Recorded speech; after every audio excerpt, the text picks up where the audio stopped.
Please. All right, so this session is called Luna Uni, a new world of RPG writing instruction. Luna Uni, an RPG designed for elementary and middle school students, significantly improves writing skills and engagement by fostering confident authorship and collaborative communication with strategies to overcome implementation barriers and meet academic goals.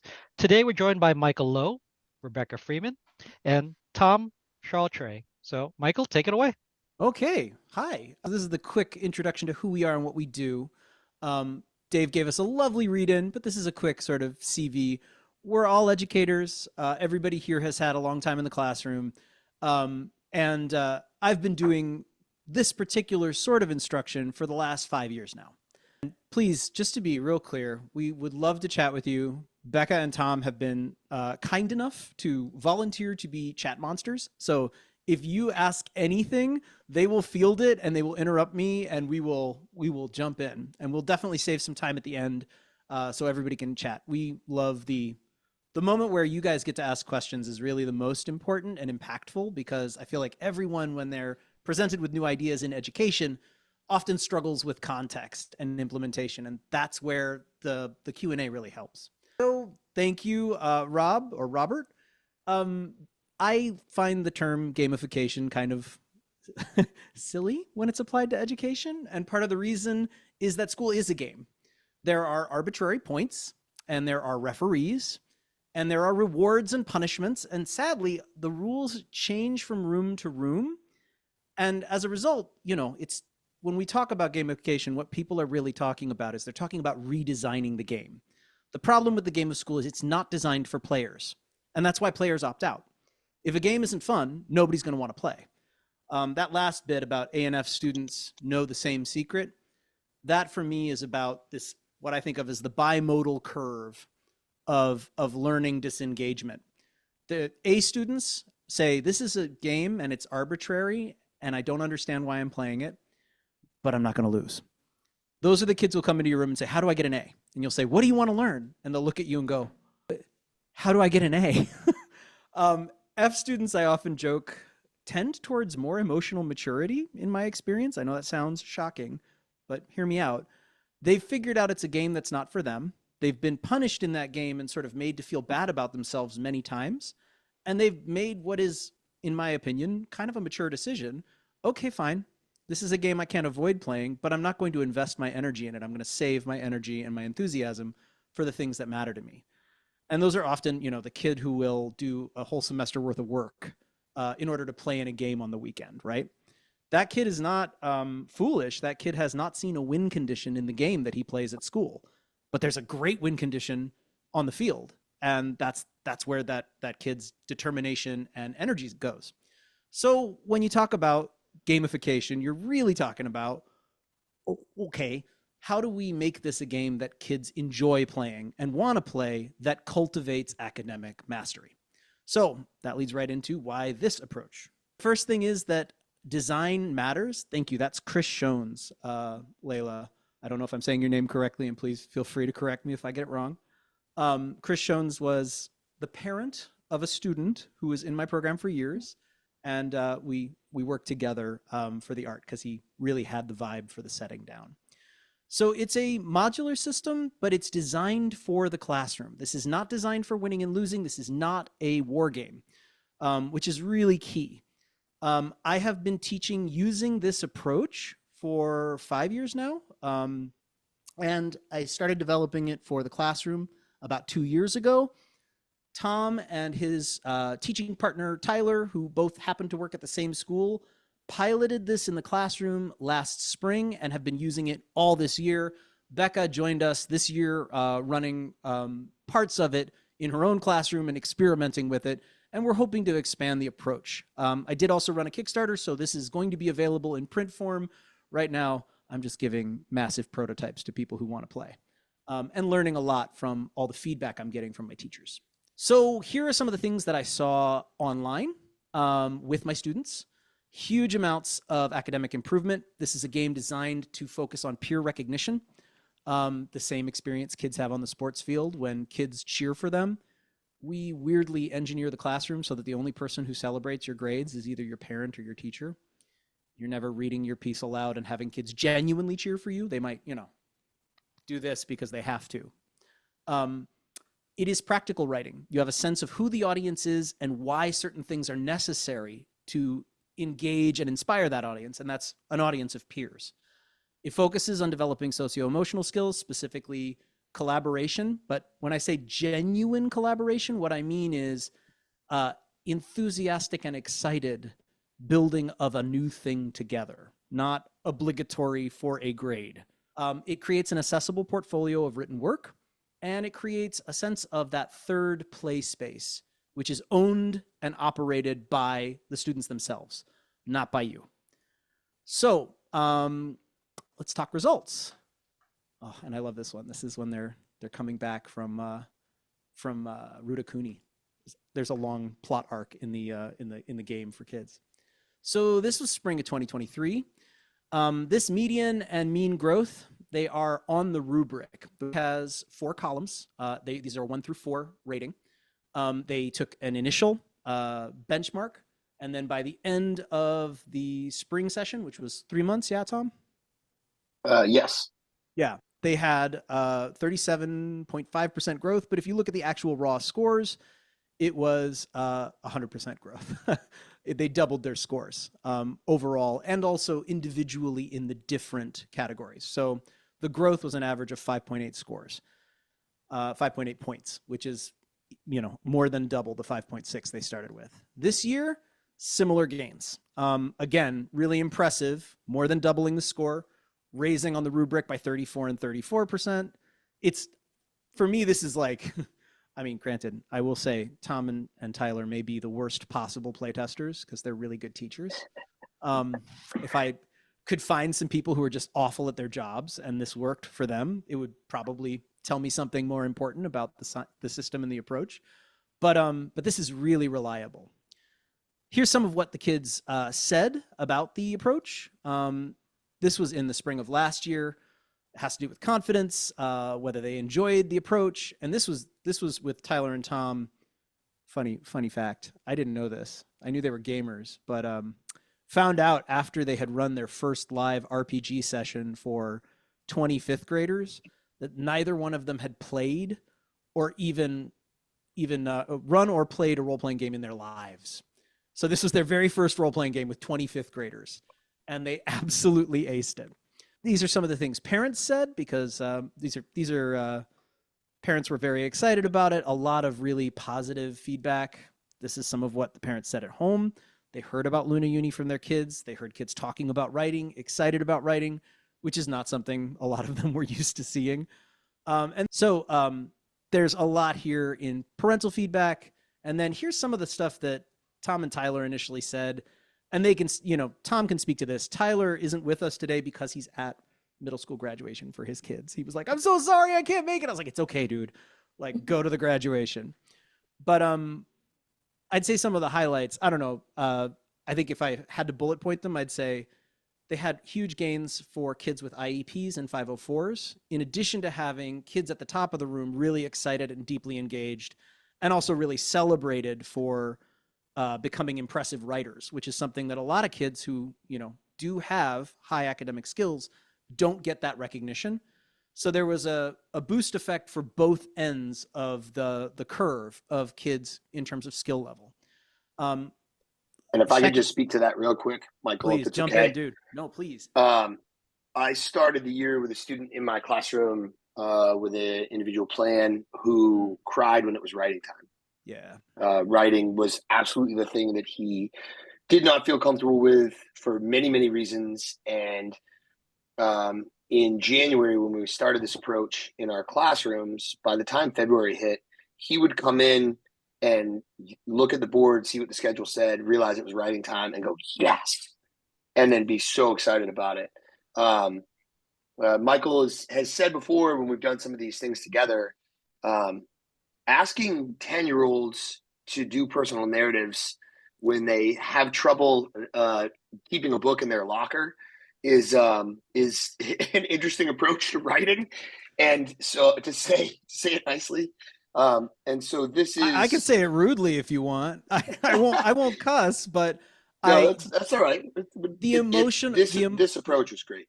Thank you. Yeah, no, I think what Tom's speaking to is, I think if you want a rationale for why to use fiction as an approach and why fiction will actually cultivate the skills that kids will need when they're writing personal essays for college, because a lot of what has restructured our educational system is this idea of we got to get them into college, and so they're going to need to write a personal essay, so we need them to start writing about themselves very early. I think there's a couple of mistakes there. The first one is emotional maturity is not the same thing as writing skills. The amount of emotional maturity required from a personal narrative, narrate an event in your life and explain how it changed you, how you grew, be vulnerable, expose some part of yourself. Most kids are still going, I don't really know who I am. One lovely thing about the fiction is it gives them space to play with ideas of self, and it also gives them the opportunity to fail forward. There's no shame in making a character who's a mess, because it's not you. So when you write a story about them struggling with and overcoming drama and difficulty, it's fun. And cultivating that idea of, yeah, we're authors. It's okay. We want our characters to experience drama. We want to rough them up a little. Like that's how they really come alive and grow. It creates a wonderful socio-emotional learning curve in addition to all the academic ones. And I'll just speak to really quickly because we do personal narratives in my sixth grade classroom, which I've taught for 7 years. And I have tried to push conflict as a story aspect. And every year I get, what if I don't have a conflict? What if I haven't gone through anything Yep. and I'm like, it can just be like that you were rushing to catch your plane, Yeah. And so it becomes this, like, we're trying to teach the story arc with personal narratives. And again, it's that exposing a personal side of you and a conflict that maybe you're not ready to share. So yeah. And I love that you 100%. Yeah. I love that the fiction allows them to access whatever they'd like to when they're ready. Yeah. So inevitably, when you've got kids writing fictional narratives, the stuff they want to talk about comes through. And if they're writing from a first person perspective, they're already practicing all the skills they're going to need when they write from a personal perspective for college entry. They're still learning flow of story, how to build drama, how to build characterization, how to communicate, what the moral of the story, the takeaway is. There's all these different structural things that they're absolutely mastering, but it's fun and not an opportunity to fail, which is really critical. So all of this leads us to, what are the nuts and bolts in the giant spaceship? So here we go. Design matters a lot here, and we'll talk a lot about design as we go. But part of the problem with role-playing games in the classroom is most of the role-playing games out there, and everybody knows D&D. D&D is not a great game to play to teach, because it's not about teaching. It's not about academic mastery. It's not connected to academic skills. All those lovely socio-emotional things that come out as sort of a secondary piece of D&D, they're great. But if you're going to be teaching this in a classroom, you need academic wins. So when I undertook this design, I was very clear about my goals. And I'll let Tom speak to design and Becca speak to the design as we go through, because they've messed around with it and know all about it. Mostly play is set between lore sessions and live sessions. So during lore sessions, students have a live Google slide deck in which their character sheets and every story they tell about their character live. And when they write, they're writing on that collective slide deck, so they can see each other's reading and writing, and they can add images and reorganize things. And they get very into curating and cultivating that deck as a very personal play space. They'll comment on each other's stuff. They'll ask each other to use each other's characters, and it gets very involved and invested. During lore sessions, they're entirely reading each other's stories, writing, and editing their stuff. Live sessions are what we traditionally think of in a role-playing game, where everyone comes together and they get to play through a story event. They serve a couple of purposes. In addition to really increasing engagement, they exist as a differentiation strategy. Kids who struggle, who don't know what they want to write, can't come up with what they want to do next, don't like any of the prompts that they saw, don't feel inspired, you can always write up what happened during the live session. which becomes incredibly important in the flow of the story because, hey, we need to remember what happened during that live session. That's a part of our collective story. So they've already got the framework there. They know who the characters are. They know some of the dialogue. They know what to describe. So it allows kids to have a fallback if they're struggling with the fiction, in addition to doing all these wonderful socio-emotional stuff. Michael, if I could add to the live sessions as well, one thing that we didn't see coming was the ability for the live session to turn our kids into incredible storytellers. And that was an unexpected outcome. The game part, the enjoyment factor, that sort of thing is great. But this isn't technically even year 2, right? It's year 1.5.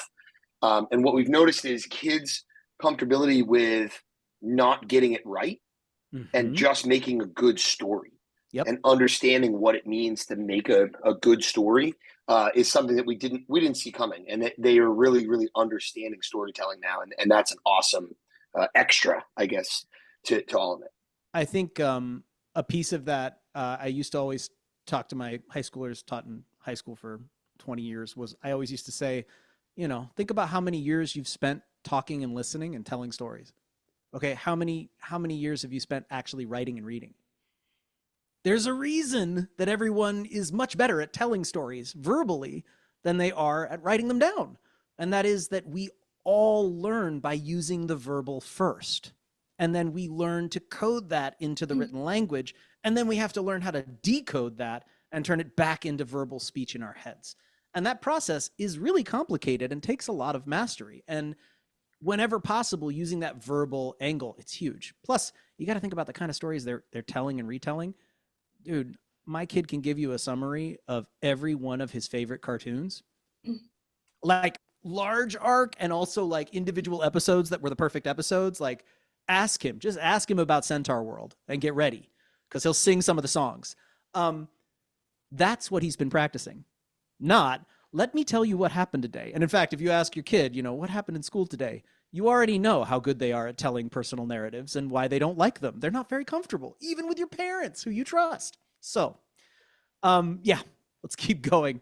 Character builds. So we don't have stats because stats, I really don't like stats, and feel free to ask in the comments if you'd like. But this game is designed to help cultivate authorial awareness of what makes a character interesting.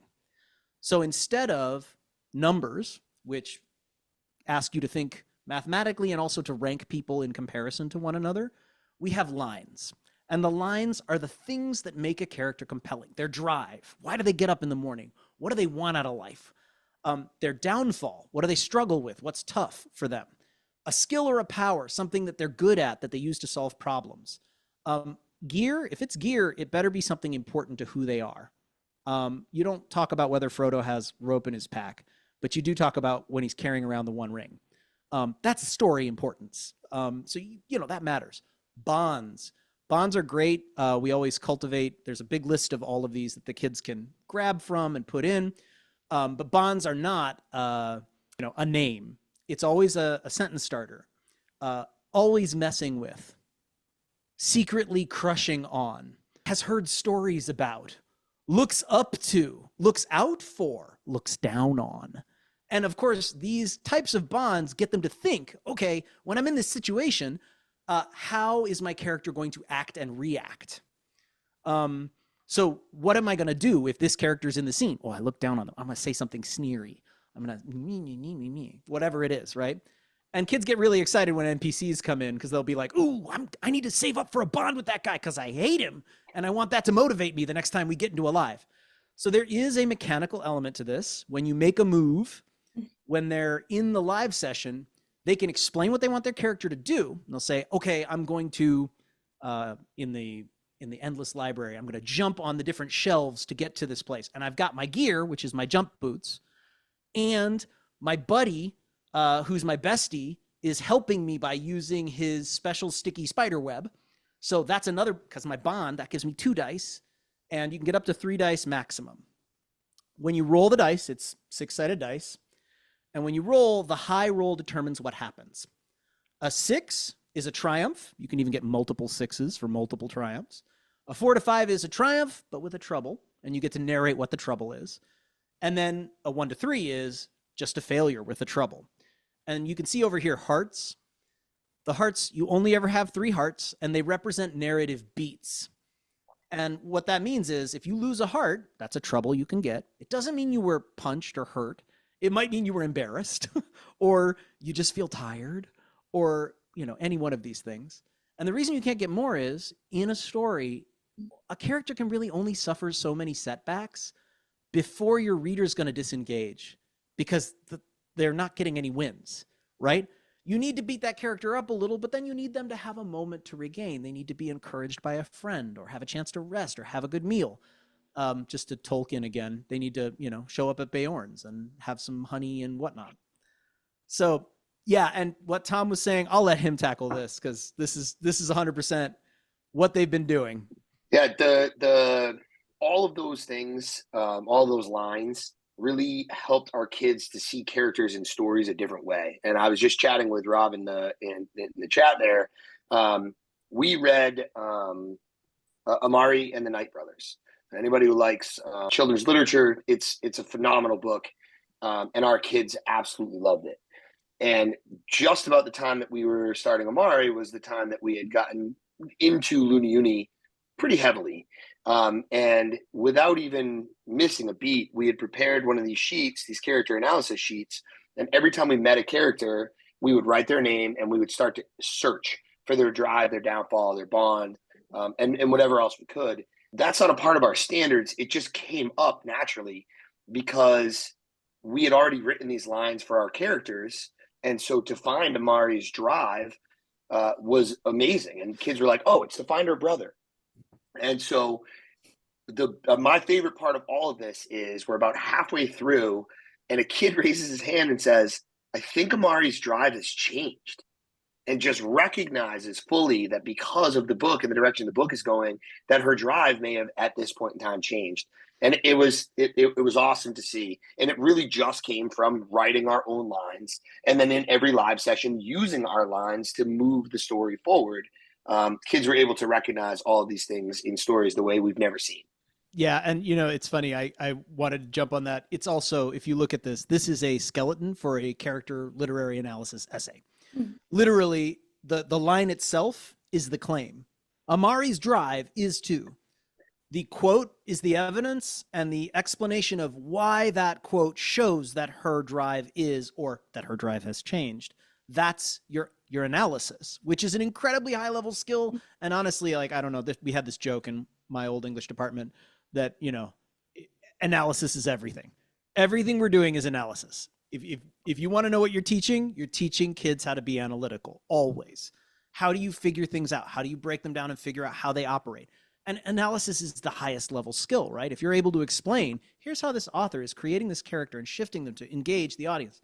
Anyway, there was a question about rules or suggestions for when to shift from first to third person.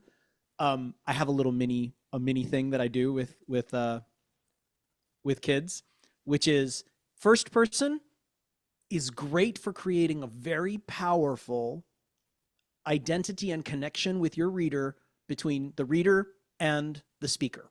So if you have a really powerful speaker voice in mind and you really love your main character, your protagonist is your baby, and you just want to spend all your time with them, go ahead, do first person.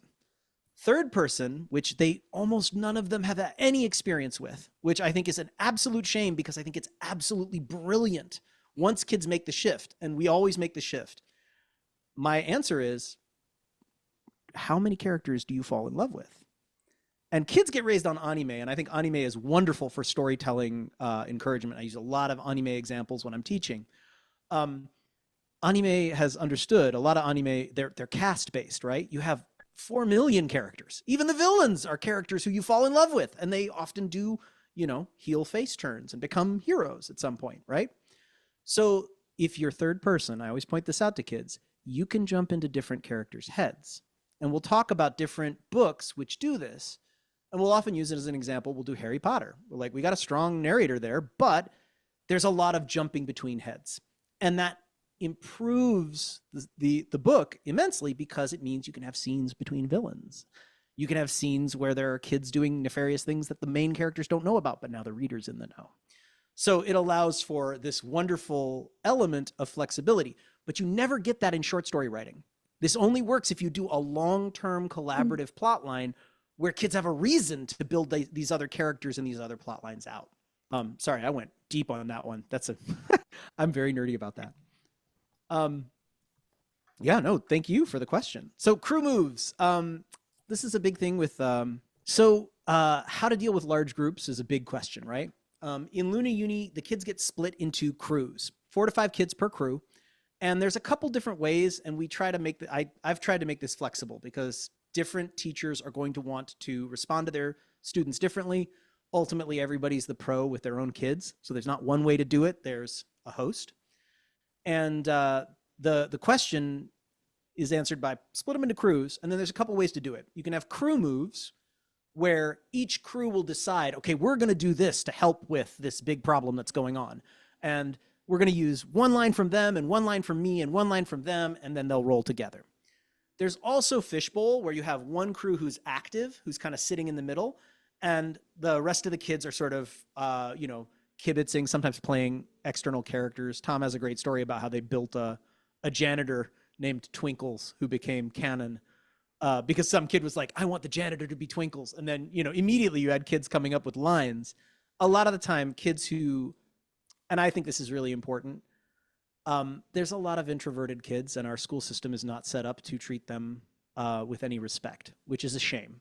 We act as though raising your hand and performing knowledge is more important than participating and being engaged and being collaborative, which doesn't require you to stand on a stage and speak in front of everyone.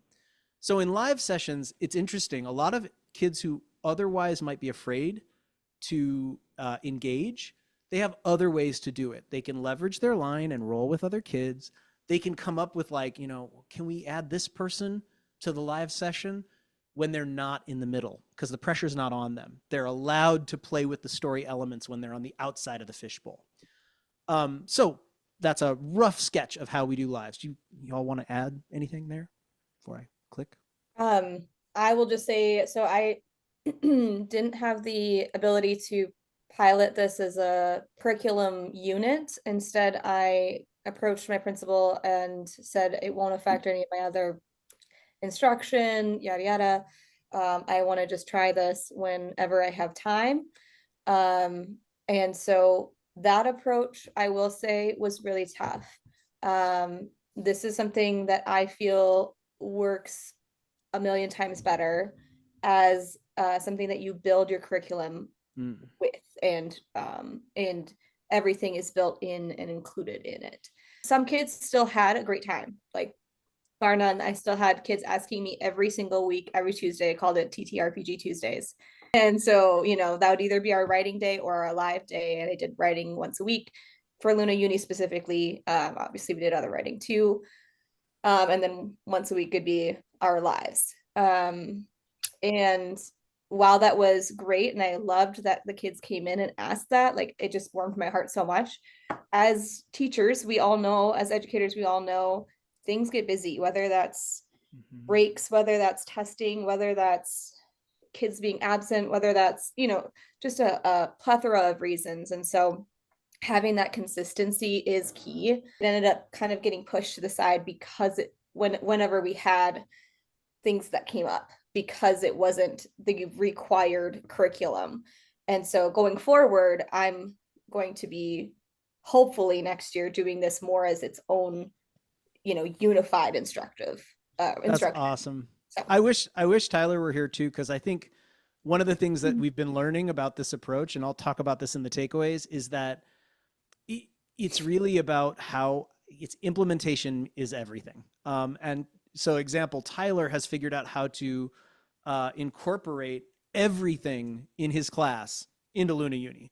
So literally this entire year, everything's been Luna Uni. And as a result, the kids have a very deep connection with it, and their understanding has been really deep. And when Becca and I have talked, and we haven't been able to meet as much as we'd like over the year, one of the things that became very clear really quickly was the pieces of this approach don't work in absentia of the rest. So if you haven't built characters using this and then played those characters in a live session, you can't use the character sheet as a literary analysis tool because the schema's not there. You don't understand, like, oh, a drive is this, and it works like this. So that's really, a huge piece of this. It matters a lot. So then that leads into narrative structure. So a lot of Western classrooms, and this is a shame, teach that whole rising conflict, climax, resolution, like mountain thing. I thank you for the boo. I don't like it either. So I'm a huge fan of the 4-act East Asian cinema narrative structure. It's also often called by the Japanese title, which, it's got names in everybody. It's originated in China, but Kisho Tenketsu is the Japanese name. So it's a very simple structure, but it's also very, very profoundly useful for understanding how narrative arcs work. So you have an intro, you develop the scene, there's a twist, and then you resolve it. Now, what's interesting is I've structured the entirety of the live sessions for Luna Uni. Every single one of them uses this structure. So this is not introduced to kids initially. They'll play through a couple of lives. And then when we start talking about plot structure in their work, we'll say, all right, let's talk about how a plot works. The live structure is structured using Kisho Tenketsu. So the hook is an illustration and a read aloud, which is usually a couple pages to get them immersed in the scene.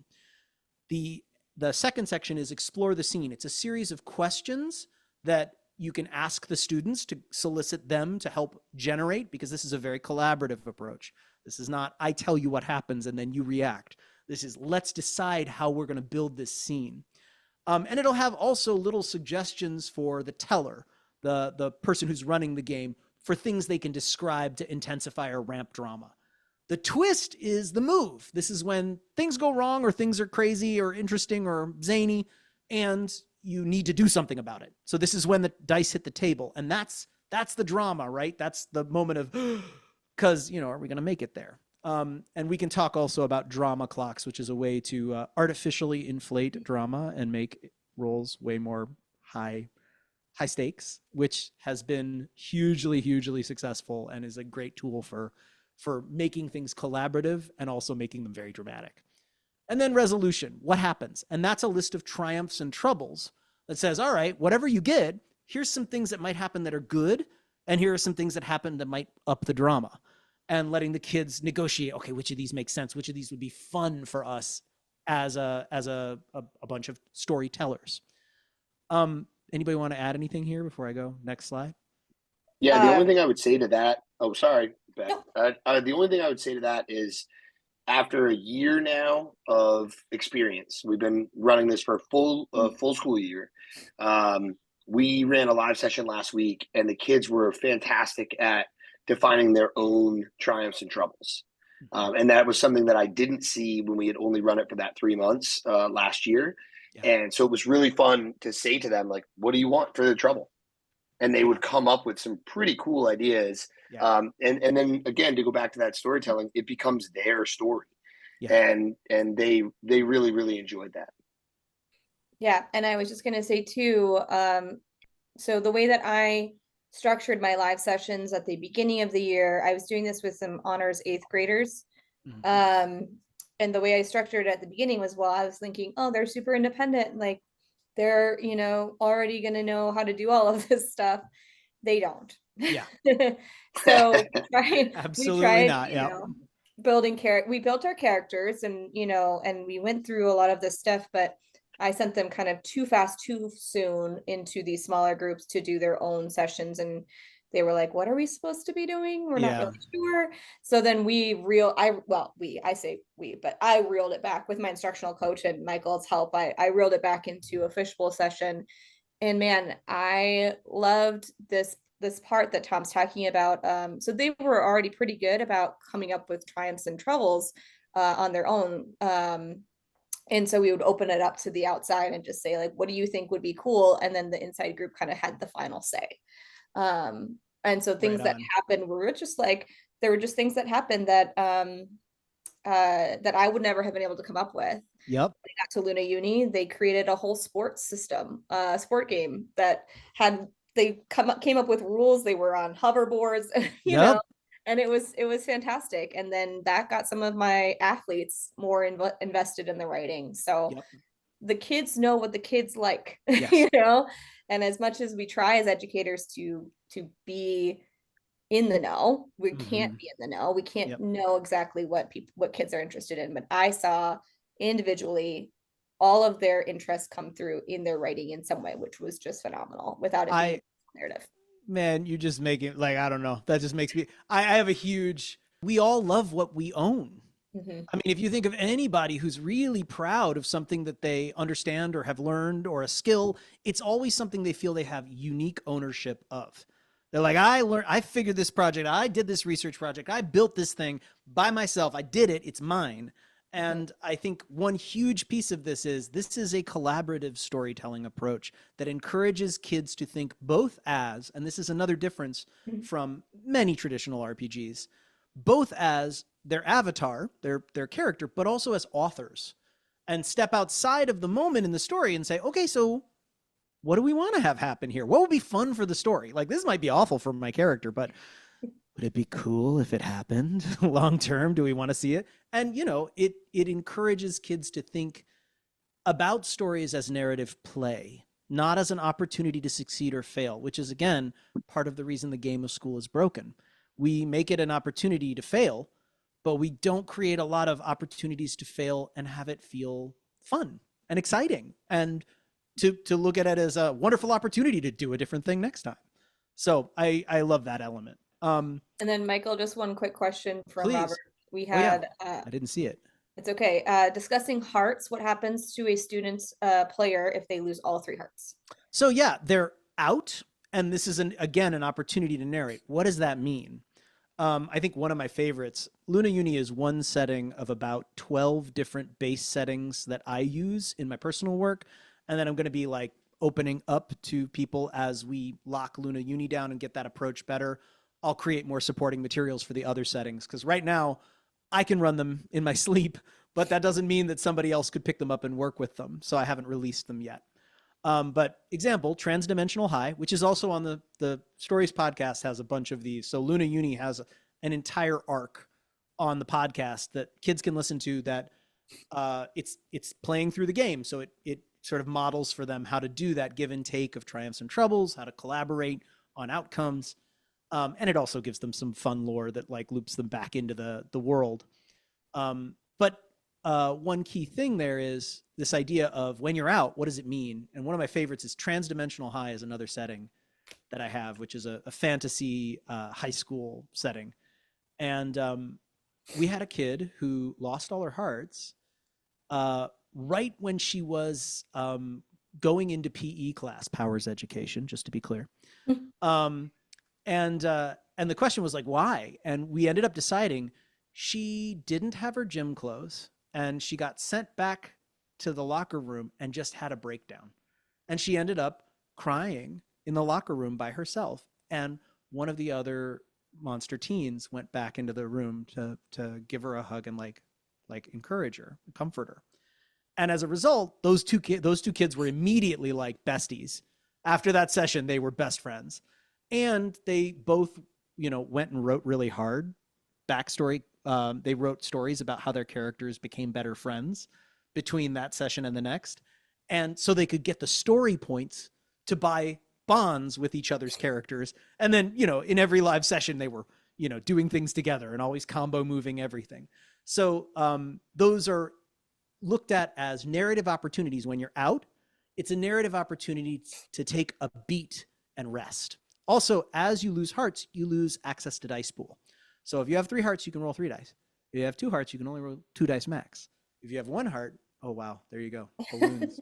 If you have 1 heart, you can only roll 1 die max. So it ratchets the drama and tension as your character is struggling more. Extra triumphs can always restore hearts as well.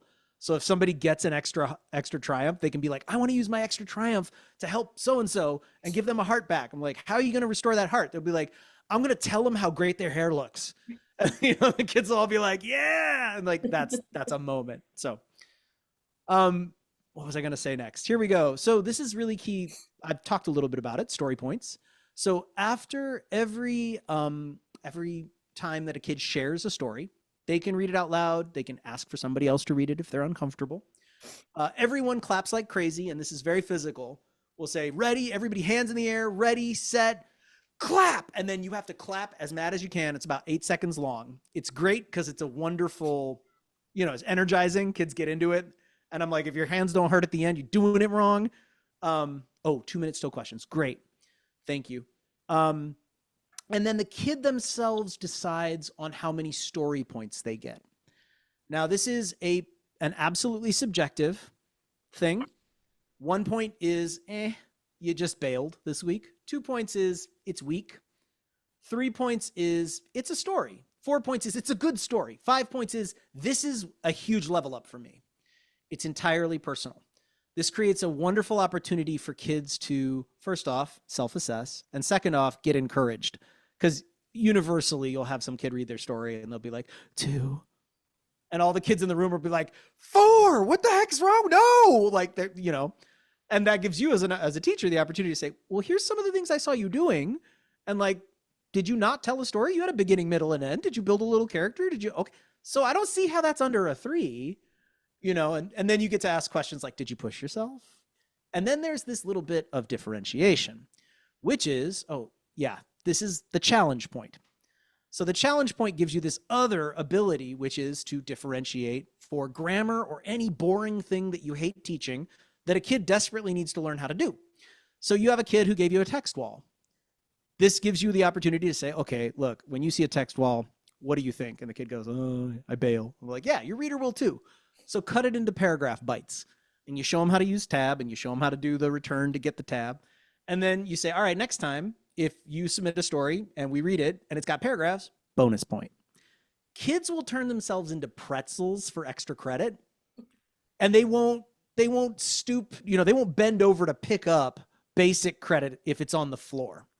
Story points are wonderful because they not only give you the ability to build your character by buying new lines. It's 3 points for a new line.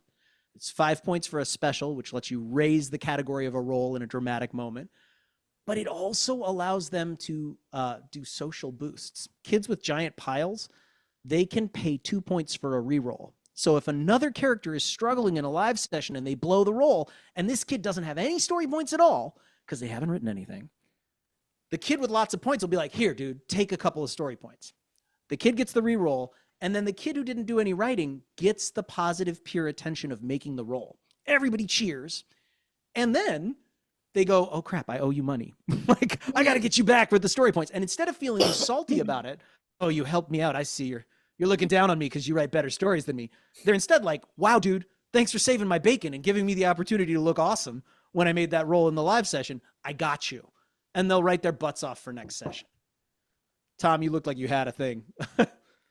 No, a bunch of things, but just really quickly, even just the celebrating stories is something that, and you mentioned this earlier on, we don't do enough of in the classroom. We don't do at all. They don't celebrate each other. Nope. And I've even taken that this year and added it to math. Yep. Every time a kid goes to the front of the room and then gets done, we all put our hands up and then we go ballistic. Yep. And then the kid goes and sit back down. Like it's a nice thing to add for sure. And I think one of the hugest things about reading stories aloud, once you've established that this is a fun world you're building together and every new story you tell creates more world and we all get to react to it and think about how it shaped things, it's really powerful for kids when they're reading, when the story is being read aloud, when they do something and there's this organic response. Everybody in the room's like, oh, or they're like, oh, no, when some twist happens, or they're like, yeah, you see the kid who wrote this story, oftentimes one of your quietest kids, their spine gets like 3 degrees straighter. All right, question time. So let's do this. I'll just let you know, we've got a lore rubric. We got a live rubric. The live rubric lets you, look at all those wonderful socio-emotional skills and communication skills. It's connected to the 21st century skills. Common Core state standards are what we use for lore rubrics. The SEL impacts, you can kind of see them. This is a Kisho Tenketsu layout from one of the Stories RPG books, which are play-at-home versions of what Luna Uni's classroom bit is. And then for next steps, Tom has gone deep into creating a math curriculum. We literally just were riffing on how to make math skills directly connected. And we've got like, do a problem set, gain math points.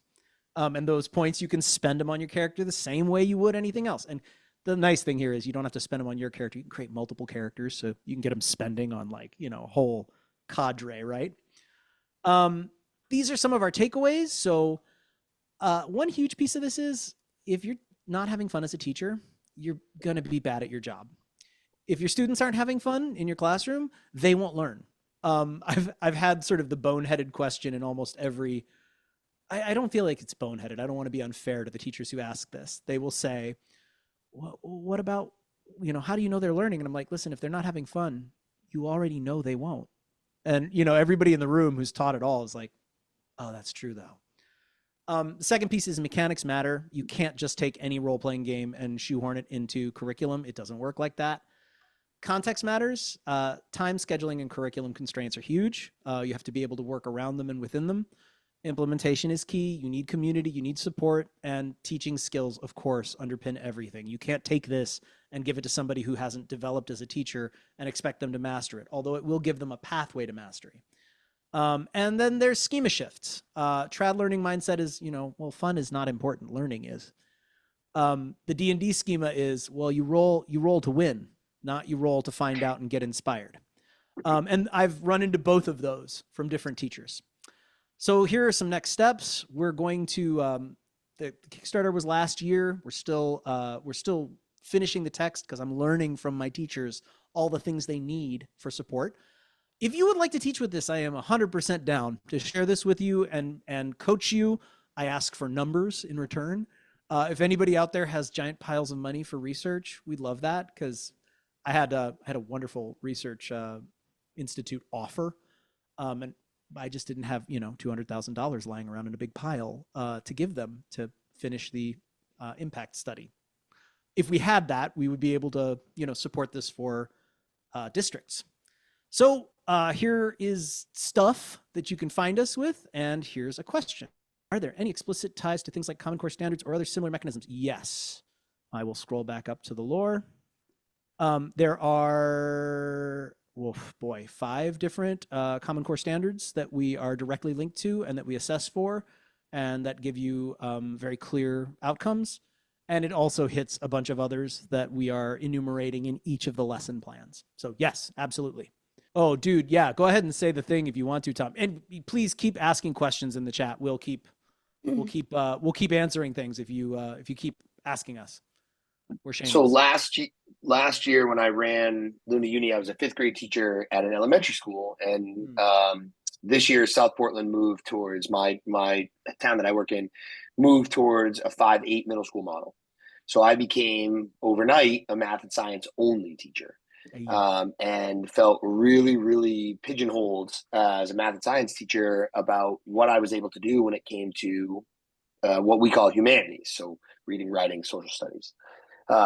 And so about, I want to say January, I walked into my co-teacher's room, Tyler, who's the other one who's missing today, and said, I don't know that I could do this anymore. I literally think I'm done. This is so boring every day. And the kids are looking at me like, I got to get out of here. And it's just an awful feeling. And so him and I sat down together and figured out a way to incorporate Luna Uni directly into the classroom. So we took our characters that we had created, and I made what the kids refer to as the Disney Plus version of Luna Uni, because it's like the smaller version. It's the Adventures of Borg and Xylax. And Professor Borg is his character, and Professor Xylax is mine. And we have this like buddy adventures. And then every week or every day that we write it, we put in new mathematical standards to go with it. So when the first time I introduced them to geometry, I invented a planet Geometria, and Geometria had some race of descendants, and I put those in there, and they just happened to be 4-sided faces on these descendants. And then we talked about what they had in common and all of those things. And before you knew it, the kids were telling the story, but also figuring out why quadrilaterals, or the definition of quadrilaterals. Just to clarify, Tom's using like lingo from the setting, descendants, without like explaining anything. There's a whole setting. It's non-violent and it's very aspirational and utopian. But yeah, Yeah, he's been killing it with this. And he's got huge decks. This is the thing. I haven't written the math curriculum. Tom is creating the math curriculum from scratch. It's been a lot of fun. And I think really, like I said to Julie in the chat, like it started from a place of, I can't look at my kids be bored anymore.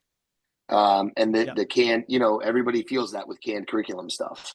And so this was a way to really integrate, and the kids had a great time with it. Plus, they love it when their characters show up during the Borg and Xylax episodes. It's kind of like Easter eggs or cameos, so they get excited. So there were a couple questions. One was on timeframes for implementing this. One was on what do you do, like when have you had fails and what did you do about them? And I get balloons again. And a third one was about, hey, Rick and Morty would be fun. I am happy to take any one of those. Did anybody want to grab one? Because I'm happy to. I can talk about fails.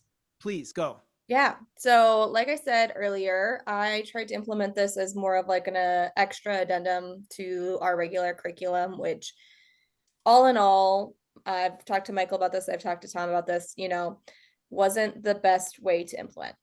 But it's scary to go to an admin and ask them for permission to completely disregard regular curriculum in favor of something, that's not known or not done very well. I thankfully was able to talk to my admin about this, and I was on my summative cycle this year, which in my school means every 5 years. I think, I don't know, it's my first summative cycle. Anyways, every 3 or 5 years, you have to have an admin come in and watch you, do a lesson. And so I had one of our admin come in and watch a live session that we ran. And the feedback that he gave me afterwards was super positive. He said, you're taking risks with your teaching, and I think that's super cool. And the kids were so engaged, and they were collaborative and creatively thinking about things, and they just looked like they were having such a blast.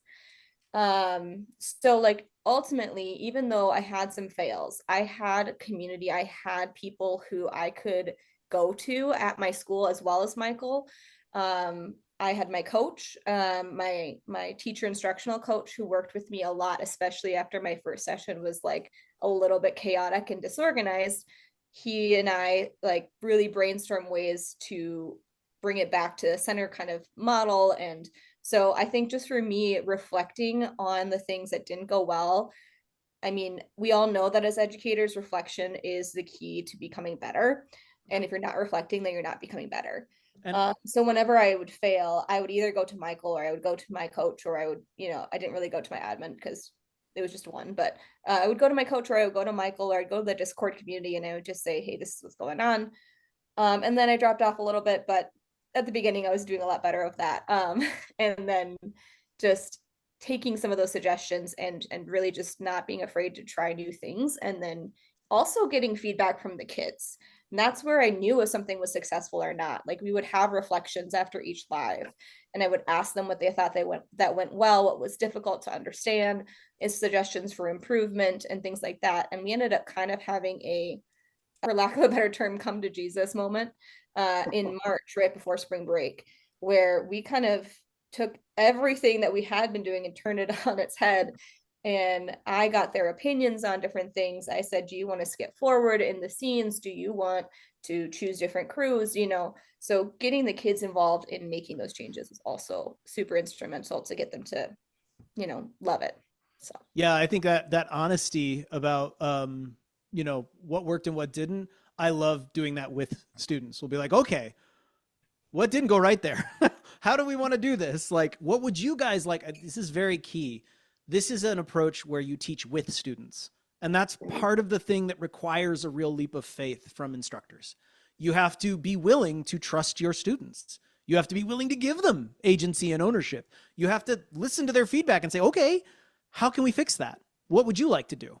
The question about like how to shift this for high schoolers, just real quick, this works great with adults. I play this with a group of adults on the podcast, and we get excited every week. It's really fun. And setting matters a lot. So I didn't talk a lot about how I designed settings. If you'd like, I have a blog up at luckoflegends.com. There's one particular post on nonviolence in RPGs, which I'd be happy to share. It has a lot of my thoughts. You'll be surprised at how wholesome kids are ready to write stories. They're ready for wholesome stories. They love wholesome stories. They're just not often encouraged to write them or given models for how. So in any case, there's a lot more to say there. I know we're running out of time. Please feel free to hit us up on the Discord. I'm on Twitter. I'm on Threads and Blue Sky, and I have an email address, and you can call me. I'm sure you can find my phone number. Please go ahead, hit me up, hit any of us up. We would love to chat with you. If you want to run this next year, talk to me. I'm looking for more people who would love to do this. I'll help you. We're going to be having regular meetings and chatting about how to do it. Much love. Thank you all for coming, and please don't hesitate. This is stuff we're passionate about and would love to chat with everybody about. Thank you, Michael. Thank you, Tom. Thank you, Rebecca. I posted in chat right here a link to the guide, the conference guide. So all of the contact information is available in the guide. I encourage you to reach out. Also, the link to the Discord is also in the chat right now. So take a moment to click that. Let me actually share. Hold on. I'm going to stop sharing for a second. I'll share this slide deck with everybody. Yeah, if y'all would like. Sure. Yeah, so take a moment right now to click on that link for the Discord so you open it up in a different browser window. And then Michael's about to share the link to the slide deck. Here is a link to the slide deck if you would like to see that as a reference point. And yeah, if anybody's interested, there's a huge live deck and lore deck and a teacher's guide. There's a whole bunch of supporting information. We would love to help you run this in your class. I only ask for numbers and contact. That's it. Great. And no joke, too, for anybody who's interested, we are always available either through email or Discord or anything else. Tyler and I, in particular, have been running this for a while now, and we love it. We drink the Kool-Aid, so to speak, and we completely believe in it. And I think the way it works best is through collaboration of anybody who wants to run it. Bouncing ideas off of each other, talking to each other when things don't go well, when things do go well. So please don't hesitate to reach out, join the Discord, and do all those good things. Great. Thank you, Tom. Thank you, Rebecca. Thank you, Michael. We appreciate your Thank time. you all. I'll be in touch. Bye now. Bye. Goodbye.